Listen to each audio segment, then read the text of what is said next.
kulanti wacan wanaagsan daawadayaal meel kasta oo joogtaan kusoo dhawaada barnaamijkeena xulashada wararka oo inta badan ka daawataan Wama TV. qodobada aan idinku hayna barnaamijka xulashada waxaa ka mid ah ciidanka Cabdicasiis Xasan Maxamed lafta gareen oo beeniyay in dad rayid ah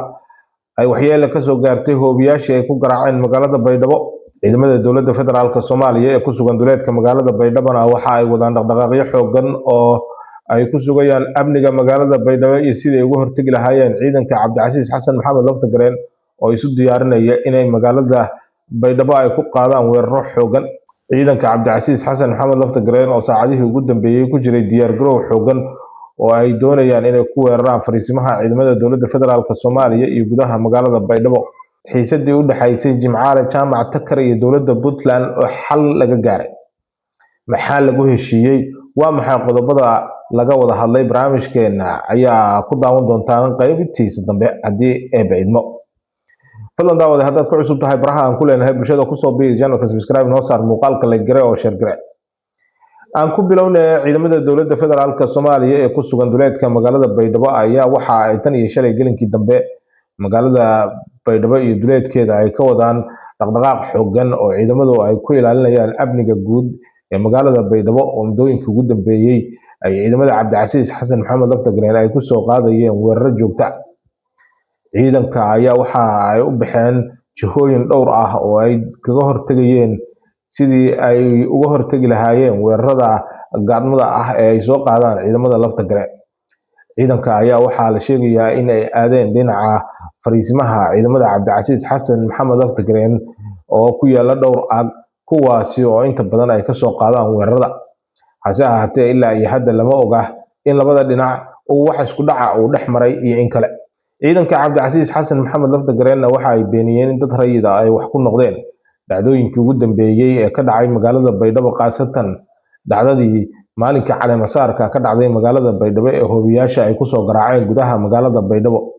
waxa ay sheegeen in aysan beegsanin wax dad rayid ah goobo ay ku sugan yihiin, hase ahaatee ay duqeymaha ay la beegsadeen xeryaha militariga ciidamada dowladda federaalka Soomaaliya iyo waliba goobaha maamulka. waxa ay sheegeen in aysan marnaba iyaga target aysan u ahayn dadka rayidka ah, hase ahaatee loo baahan yahay in dadka rayidka ah ay isaga fogaadaan goobaha ay ku sugan yihiin ciidamada dowladda iyo waliba ciidamada kale ee maamulka Koonfur Galbeed, qaasatan ciidanka birmadka Koonfur Galbeed Soomaaliya. arrintan ayaa ku soo aadaysa iyadoo maalmo kadib magaalada Baydhabo amnigeeda sare loo qaaday, hase ahaatee dadka shacabka ah ee ku nool magaalada Baydhabo ayaa soo bandhigayay meelo kala duwan oo dad rayid ay ku nool yihiin oo ay ku dhaceen dhowr hooye kuwaasi oo muuqaaladooda lagu baahiyay baraha bulshada. ciidanka Cabdicasiis Xasan Maxamed lafta gareen ee jooga duleedka magaalada Baydhabo waxa ay qorsheynayaan sida aan xogaha ku helaynay inay duulaan xooggan ay ku qaadaan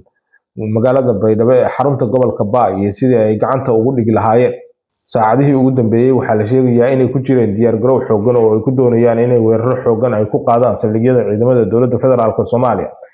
iyo waliba goobaha maamulka Koonfur Galbeed Soomaaliya iyo sidii magaalada Baydhabo ay gacanta ugu dhigi lahaayeen. haddii aan intaasi aan kaga nimaadno wararka Koonfur Galbeed Soomaaliya imankana Puntland. kulan maalmahan magaalada Garowe uga soconayay odayaasha iyo waxgaradka gobolka Nugaal ayaa waxaa la sheegayaa in lagu gaaray xal rasmi ah oo lagu soo afjaray khilaafkii u dhaxeeyay Puntland iyo waliba ninka lagu magacaabo Jimcaale Jaamac Takar oo dowladda federaalka Soomaaliya ay u magacowday taliyaha qaybta 54aad ee ciidamada xoogga dalka Soomaaliya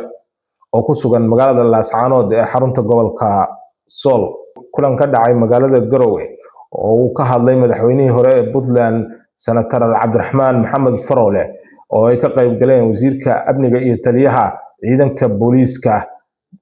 ayaa waxaa la sheegay in xiisadaasi la soo gabagabeeyay lagana heshiiyey khilaafkii muddada dheer halkaasi ka jiray. Cabdiraxmaan Maxamed Faroole ayaa sheegay in haddii Puntland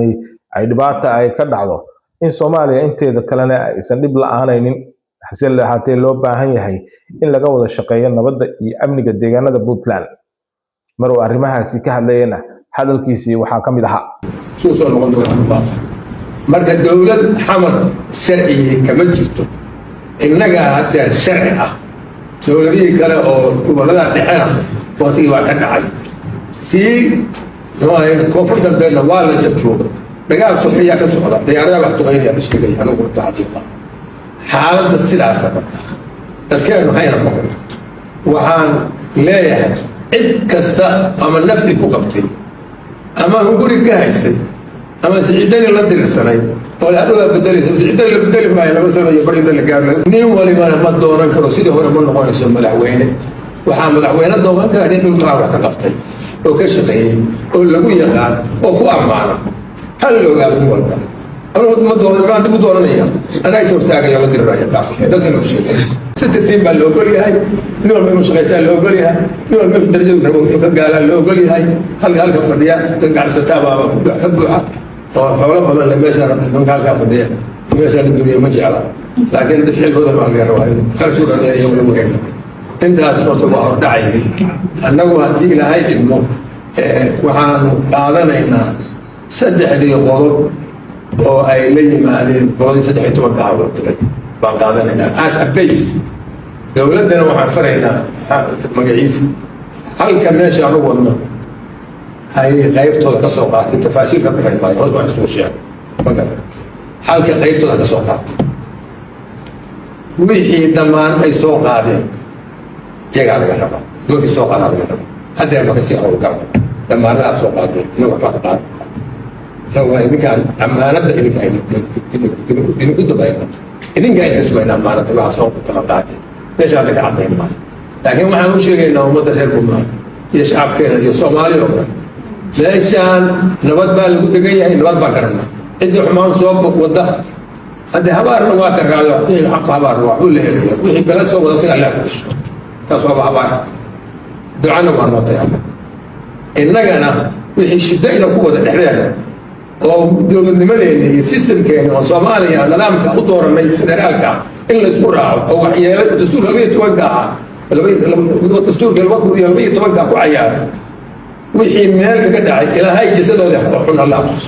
anigu habaariyo daciilay wixii aqbalsan oo maanta laga maqnaa meel jigan oo Soomaaliya oo dhan u raacsana ilaahay khayr ha waafajiyo ilaahay nabad aan ku soo ilaa dalkeena baarus dowladaha shisheeye oo loo hayla kula jiraan وابريه والله هيستوي عدوين عدو ما هيباجي أنا ودولها ترس كبناء عدو ما يصير هذا واحد ترى هذا واحد ترى لكن واحد ترى ما هو هيسمع يتوقع أما كينيا هاتو أما إثيوبيا هاتو أما جيبوتي هاتو أما يمروا بالقصة كثير يجروا هاتو أما عمان هاتو أما خليج كورة هاتو كان ريبل هاي مرات أنت هاتو الأبواب ما هنا هي قلبيتك أمريكان يريو أبالك وجوه المرة أنت اللي تكسر مركز لك ريبو إثيوبيا يا كينيا يا جيبوتي وضدك أما قال اليمن تدخل حاجة تلك أما تقول ضدك وحصو برت كل يمالين الرأي الوحبرين وحان كوكو بابين دلكاس إن يصير أيوك عن غبني إلى وصف عجائز سكوت هذا شو كبحوا إلى كهاري هو اللي صوتح قاعد